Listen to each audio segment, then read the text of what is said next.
Hello, everyone. I want to highlight three critical aspects of President Trump's response to the coronavirus that have exceeded the media's expectations and should inspire confidence in every American across this country.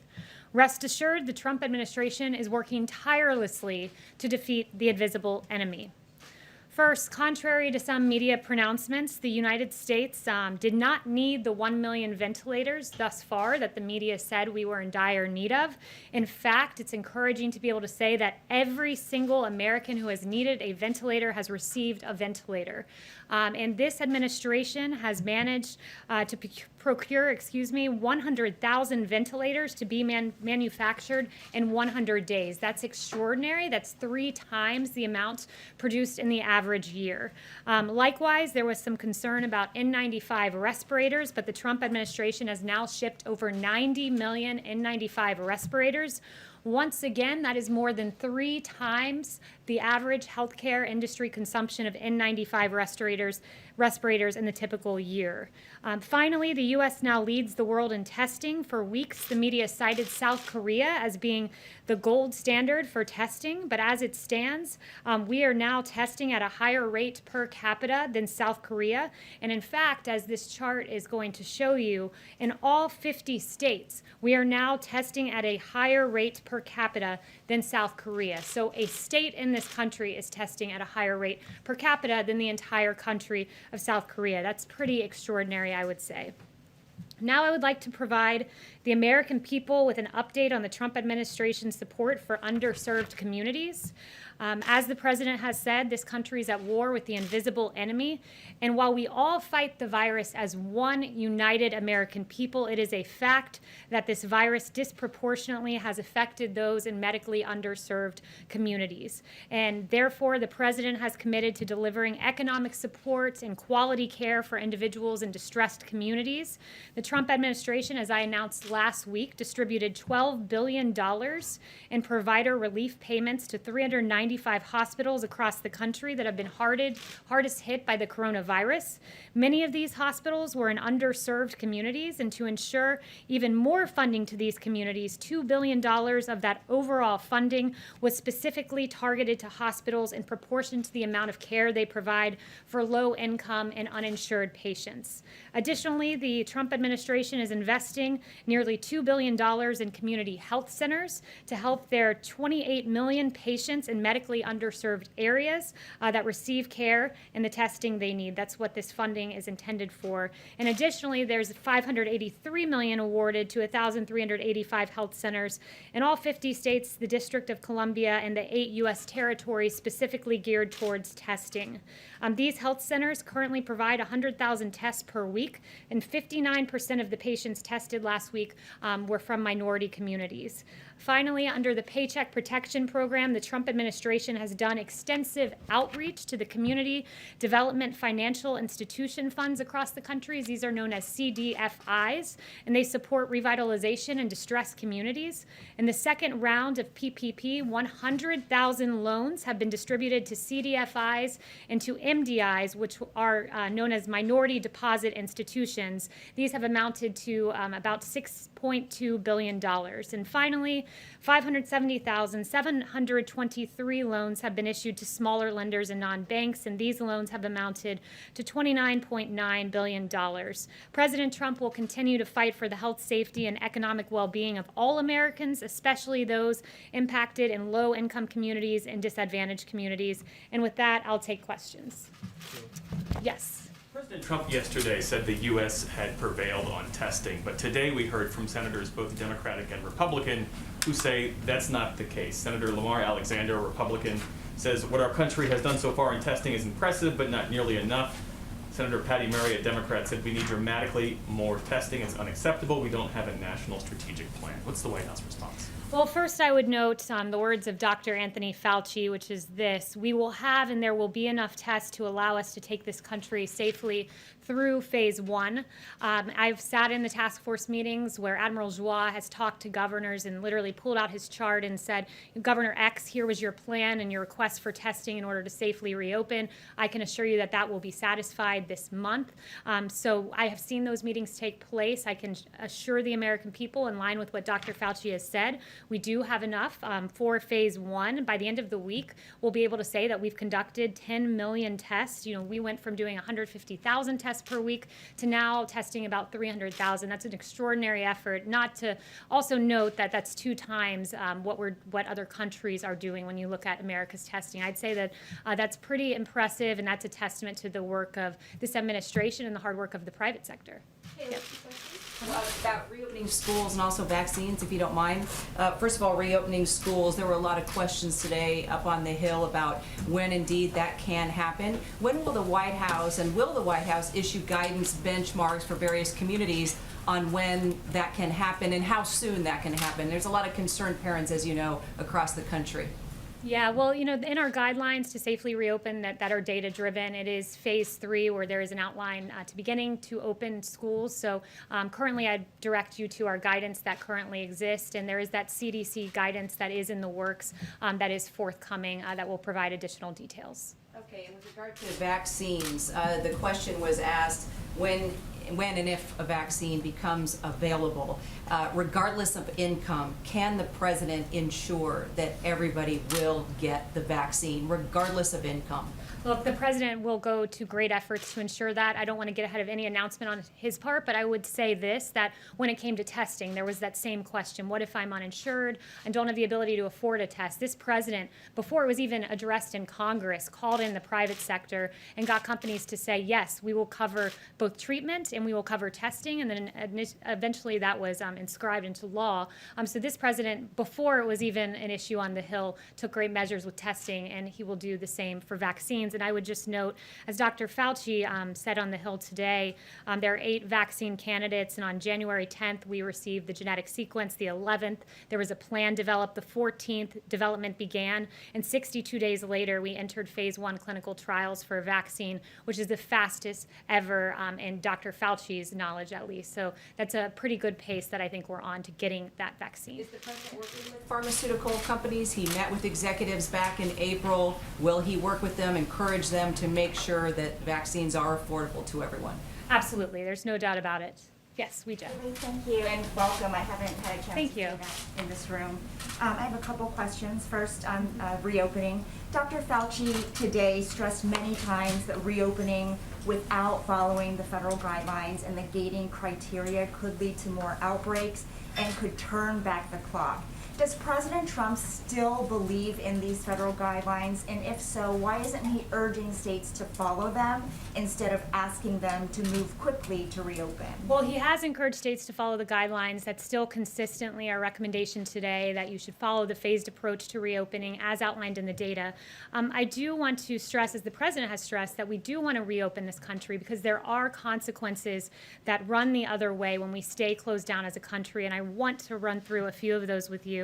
A hotline run by the Substance Abuse and Mental Health Services saw a 1,000% increase in responses during April as we kept this country closed. Epic's data said appointments for screening for cancer of the cervix, colon, and breast were down 86% and 94% in March. There are real consequences for that. I'm a BRCA2, I carry a BRCA2 mutation, so I was someone who was regularly screened for breast cancer until I got my mastectomy. And when I went to my cancer hospital for screening, I didn't see as many people in the halls, and that is quite frightening because the consequence of that is this.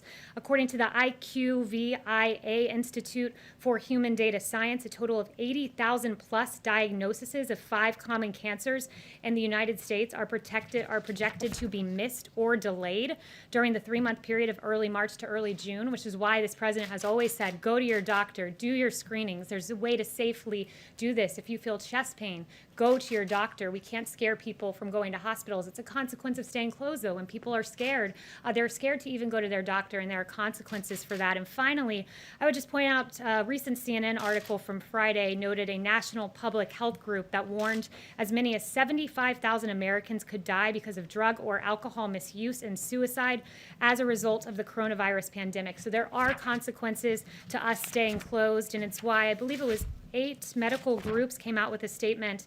8 medical groups noted concerns that some people with symptoms of heart attack, stroke, and cardiac arrest are avoiding hospitals. So it's why I've said from this podium, I think at least 2 times, today is the 2nd or 3rd, you've got to go to your doctor. We've got to encourage this country to safely reopen. And on testing, last week you said it would be nonsensical to test all Americans, and yesterday the administration celebrated testing 2.7% of the population.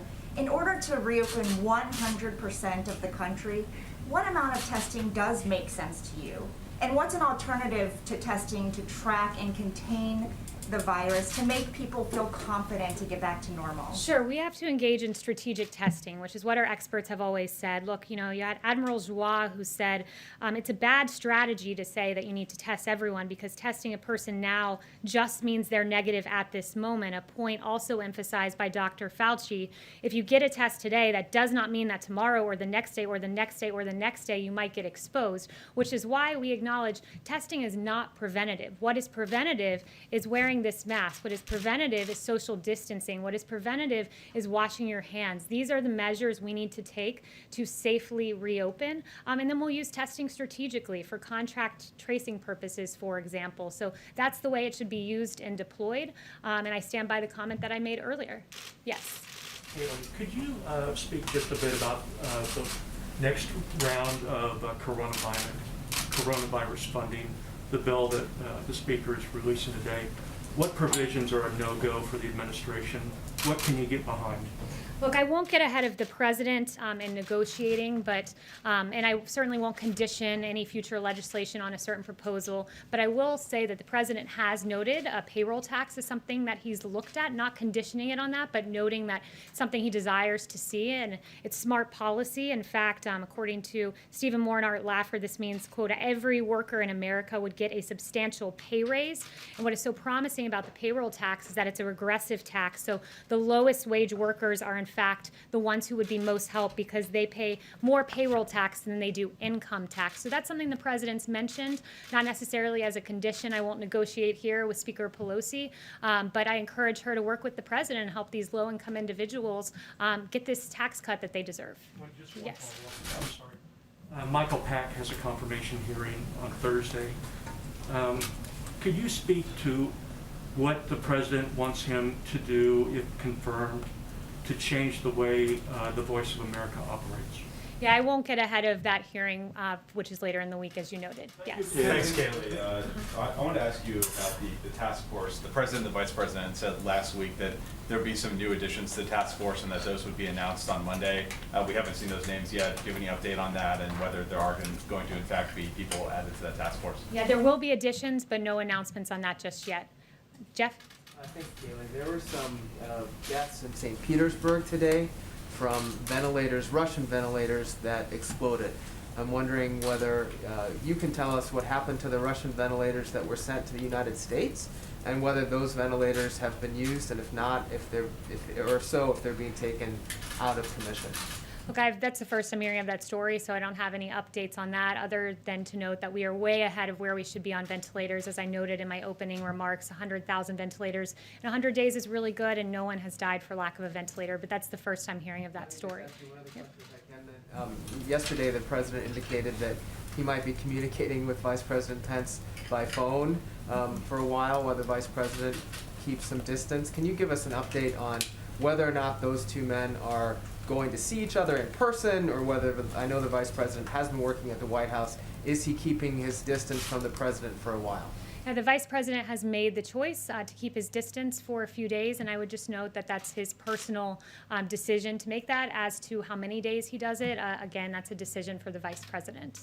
Yes. Kind of on a related question, when is the next time that we might see Dr. Burks and Dr. Fauci here in this room giving us an update on kind of the status of the public health regarding coronavirus? Look, we've heard from Dr. Fauci pretty much the entirety of the day. He had a hearing, as you noted, so you've probably heard from him more hours today than you've ever heard from Dr. Fauci. You hear from these experts regularly out on television, and we'll see the next time they're up here in this capacity, but we certainly have valued their time, and we continue to value their time. It has been a while since we've seen Dr. Burks, though, for example. I mean, she is the coordinator of the coronavirus task force. When might we see her and be able to get an update from her and be able to ask questions of her? Yeah, again, I don't know when in this capacity you will see her, but I talk to Dr. Burks regularly. In fact, I talked to her just before I came out here because I had some questions about some funny numbers I heard from Senator Elizabeth Warren, and she helped me to correct those numbers, which I'd like to correct here because I think it's unfair to the American people to give inflated case numbers and mortality numbers because it leads to those same Americans making the decision to not get a mammogram, to not have the cancer screenings they need. So I'd like to just reveal to you some information Dr. Burks just shared with me. Elizabeth Warren erroneously said there were 25,000 new cases today. In fact, there were less than 20,000. Senator Warren said there were 2,000 deaths. In fact, there have been less than 1,000. I spoke with Dr. Burks about that. So I'd encourage our Democratic colleagues and all Americans to make sure we're putting out their good information because it does have consequences. Yes. Thank you. The Justice Department is considering bringing federal hate crime charges against the 2 men charged with murdering Ahmaud Arbery. Does the president think that's appropriate?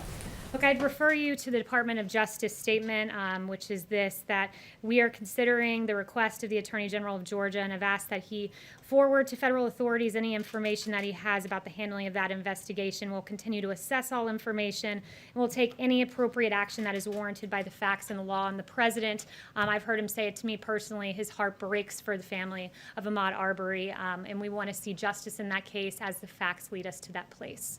Yes. Yeah, White House staff yesterday were asked to wear masks around the West Wing, except when they were seated at their desks. I can't help but notice you're not wearing a mask. What's the reason for that? Is that a television thing, or?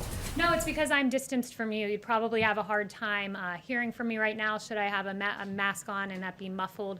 I'm delivering information to the American people. I'm an appropriate distance away. I had a negative test today. I had a negative test yesterday, and I'm in an okay place. Yes.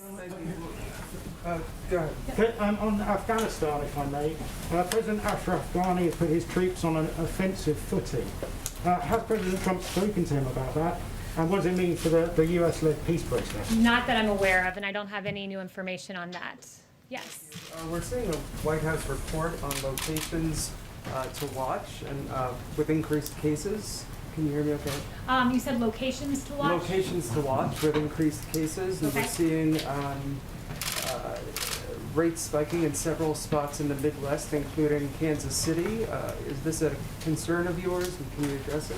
I did speak with Dr. Burks about this just before coming out, and I think you're referring to a document that was put out that wasn't a White House document. It was a FEMA document that looked at what was going on in the Midwest, and she made the point to me, she showed me a document that showed that these are isolated outbreaks that where there are specific instances in, let's say, a meat processing facility or a prison where we isolate that there's a problem. We're able to contact trace and pretty quickly resolve the situation. She pointed out that in Des Moines there was a Dairy County meatpacking facility, and that was a good example of where we were able to do that. So I would just say that, and this was a quote, this is proof that the system is working, that we're able to identify what the president said are embers and put them out. It's the system at work. Yes. Yeah, you mentioned as an example of the risk of not closing, people not going to medical appointments. How do you extend that argument to restaurants, nail salons, barber shops and beauties? Are those the kind of essential things you're talking about?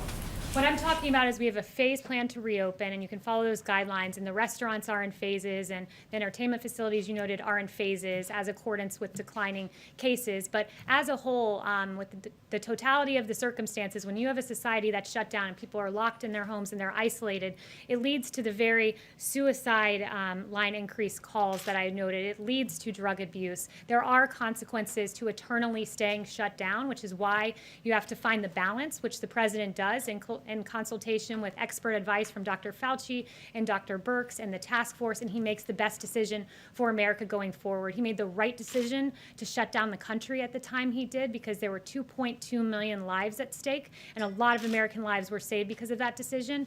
But at the same time, it's a balance, which is why we put out the phased guidelines to reopening. And I also wanted to ask you about a statement that Dr. Fauci made today. He said, I think we're going in the right direction, but the right direction does not mean we have by any means total control of this outbreak.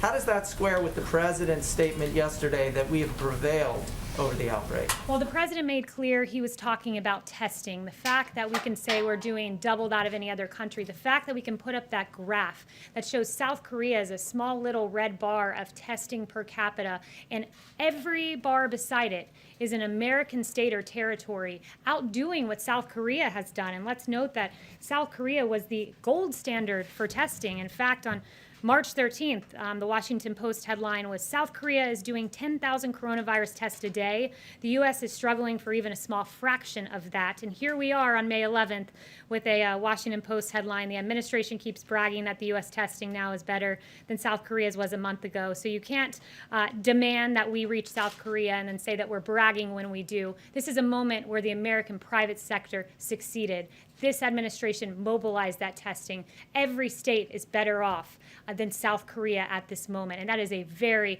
good thing and something to be celebrated because it's American innovation at its best with 92 emergency use authorizations. And it's this administration under President Trump working. But does the president agree with Dr. Fauci that we do not have total control over this outbreak? The president believes in the phased guidelines to reopening, which Dr. Fauci signed off on along with Dr. Burks, and we encourage every state and governor to follow. Yes? Thank you, Kayleigh. The president said on Monday that Florida has so much testing that testers are literally sitting around waiting for people and that there is a, quote, great overcapacity. Yet the reality in the state is there are still widespread criticism, reports of not enough testing. In the Kaiser Family Foundation ranks Florida 24th in the country per capita when it comes to testing. So is the president being overly optimistic about the situation in Florida? Not in the slightest. I was actually in the Oval Office when that discussion transpired, and the governor of Florida, Governor DeSantis, who's doing a phenomenal job, talked about that there was over testing ability at these sites, so there were extra tests. There wasn't enough demand. There weren't people showing up to use them all. He said that had happened around some sites in the state. He saw it firsthand. He's the governor of Florida, and that's a good thing, and we're able to fulfill Governor DeSantis's plan in full that he has laid out as necessary to reopening the state of Florida, which happens to be my great home state. Yes. Data does not support that, Kayleigh. So is the president just listening to the governor, or is he looking at the data? Oh, he's looking at the data. As I noted to you, Admiral Joie has a chart of every single governor's plan and has said we will fulfill every single governor's plan. Governor DeSantis was reporting what he had seen at distinct facilities or drive-through testing sites. Yes. With the restarting of the economies on both sides of the Canadian and U.S. border, you know how much trade between the two sides are essential for communities. Can you update us on the plans for reopening and also a timeline for reopening the border? Yeah, no announcements on that front today. Yep. Chanel? With the release of the transcripts related to Adam Schiff's Russia probe this week, is there any information you can share with us as to what the DOJ has shared with the White House on whether it is investigating Obama administration officials on this matter? So I don't have any updates on that front because that's currently a DOJ matter. But you did refer to transcripts, and I do think it's an important moment to talk about what was in some of the transcripts that were released prior to today, so not the specific ones that you're asking about. But we learned from newly released transcripts a few things. We learned that what some Obama officials were saying publicly was much different than what they were saying privately. James Clapper was out there saying that he had evidence that this was worse than Watergate. When in fact, a few weeks later, he was saying privately, I never saw any direct empirical evidence that the Trump campaign or someone in it was plotting or conspiring with Russia. Samantha Power said, I am not in possession of anything. I am not in possession and didn't read or absorb any information that came out of the intelligence community suggesting collusion. Ambassador Rice, I don't recall intelligence or evidence to that effect. Former Attorney General Loretta Lynch, I can't say that if it existed or not. I don't recall that being briefed up to me. So it brings the question to light. Why then did we have many years of investigating collusion that these Obama administration officials never existed, they never saw any evidence of, but for 3 years the American people were dragged through the mud and told that their choice for the President of the United States might have been a Russian asset based on no evidence at all. This president was exonerated by the Mueller report, and there are some real questions for these individuals who are saying one thing publicly and another thing privately. Thank you so much. I think I got to all of you, and we'll be back soon. 怎么又晚了？这诊所太远了，这里多开几间就好了。政府里需要有我们的人，需求才会被听到。哎，你这……哎，你们两个都对，可光说有什么用呢？填好2020年的人口普查，就可以协助公共资金的分配，比如地方医疗、更多的政府席位。想要给自己发声啊，赶紧上网填，打电话也行。请上2020census.gov 完成普查。